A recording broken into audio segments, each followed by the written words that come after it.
We're going to have some speeches to open our event this afternoon, and the first person that I'd like to invite to the stage is Alan Packwood, OBE, who is Director of the Churchill Archive Centre here at Churchill College Cambridge, and he is representing the Master of the College, Professor Dame Athene Donald. So, Alan Packwood.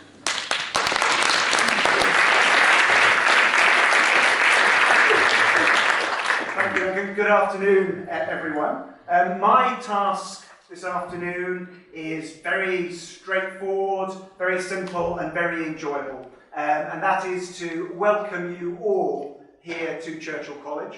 I do so, as you've just heard, on behalf of our Master, Professor Dame Athene Donald, on behalf of all of our faculty, and of course, on behalf of our students.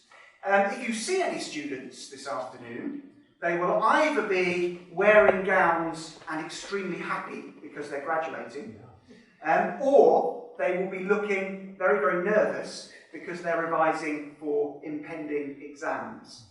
It is the college quiet period, so what I would say to all of you in front of me down here is, when you're in this space, when you're on this stage, we want you to give it full volume. Throw yourselves into the public speaking, but maybe just restrain yourselves when you're in the other areas of college. So Churchill College was founded as the National and Commonwealth Memorial to Sir Winston Churchill. But unusually for a memorial, it was built during his lifetime and with his at least nominal involvement.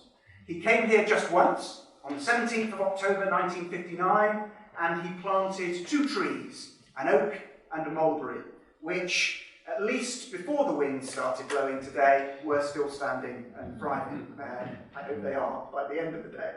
But when he came here, he made what was one of his last public speeches, setting out his vision for the college that was going to bear his name.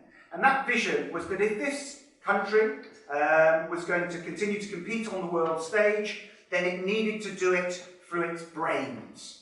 And he particularly felt that we were going to need more scientists, more technologists, more engineers. So to this day, 2/3 of the staff and students at Churchill College Cambridge are involved in science and technology subjects.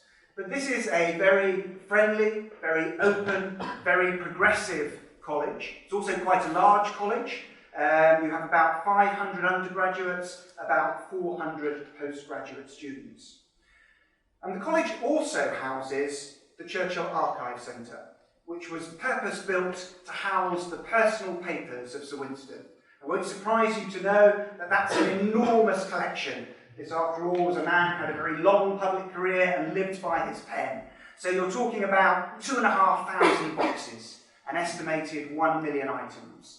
And then around Churchill, we've gathered the papers of other politicians, diplomats, military leaders, and scientists. So it's one of the biggest repositories for personal papers of the modern era. And if you look at those archives, and if you look at the people whose papers we hold in the archives, what you see is that for all of them, communication was absolutely key to their success. And this, of course, is something that Winston Churchill exemplifies. And I'm pretty sure that if he was still around, he would be delighted at this competition and the fact that it was encouraging public speaking and debating, things that his career was founded upon. So, to paraphrase Winston Churchill, your teachers have given you the tools, now you've got to finish the job. No doubt it's going to involve lots of blood, toil, tears and sweat, but never surrender, and hopefully victory will be yours. But by the very act of just getting here, actually you're already ahead of Winston Churchill. Because Winston Churchill did not give his first public speech until the age of 22 in 1897. And we have in the Archive Centre, just around the corner from here, Churchill's school reports.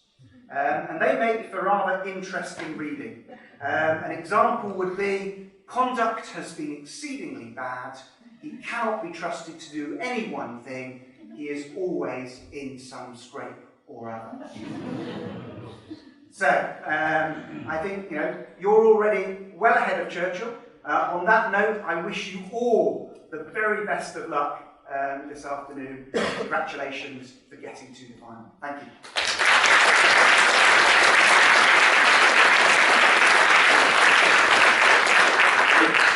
Thank you very much, Alan. Our second speaker, before we get to the main event, is Andy Smith, who is Executive Director of the International Churchill Society, who are very kindly sponsoring this competition and indeed have done for the past years, and we are very appreciative of that. And I'd like to invite Andy to the stage.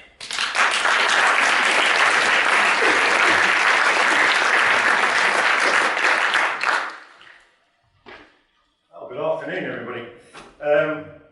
It's with some trepidation that I stand before you. Duncan's quite right.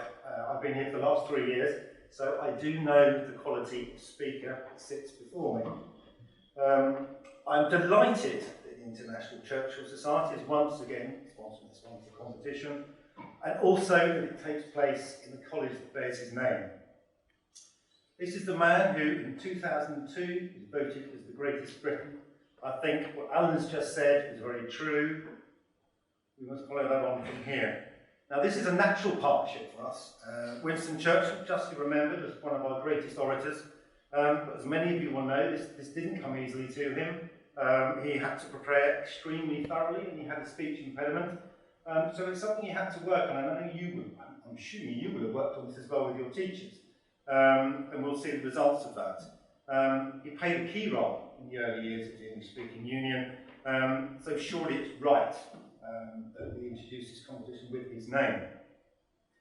There's something I'd like to share with you, if I may. A few weeks ago I attended an event around the City of London, and I was talking to the Director of Education, and they have just finished some research speaking to businesses in London, and they asked what was the key skill that they looked for youngsters who were leaving school and joining the workplace. It wasn't maths, it wasn't science. The key skill that they look for is oral communication. That's what they consider to be the most important thing. All of those skills that you have been working on to get here today.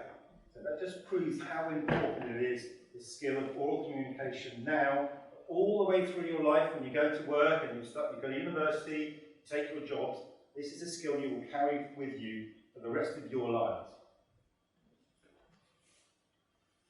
Now, in these challenging times for our country, I won't mention the word that comes up most of the time, because of the B. I think it's to the inspirational people I see sitting before me that we must look to for strong leadership. That hasn't been in evidence recently, so please, I think we need you guys to take it forward for us. We need a steady course for your generation and those that follow. Leadership skills are important. That comes with this oracy. Now, to our speakers, I would say, do your very best. Some of you are going to find this a challenge, but when you get through today and you walk out the door, you will have learned something about yourselves. The other thing I would say is, just enjoy yourself. Have fun. Leave this room with a big smile on your face, knowing you've achieved something. And don't forget that every single one of you is sitting here today. You deserve recognition and praise. This is the finals of a very, very important national competition, and you've got this far. So enjoy it, learn from it, and to our judges, sitting up there, I would say be robust but fair. Now, I should end the Churchill quote, so I will. Winston Churchill once said, "We are all worms, but I do believe that I am a glowworm." It will be an absolute pleasure today to witness all our speakers glow that little bit brighter this afternoon. Thank you, and good luck.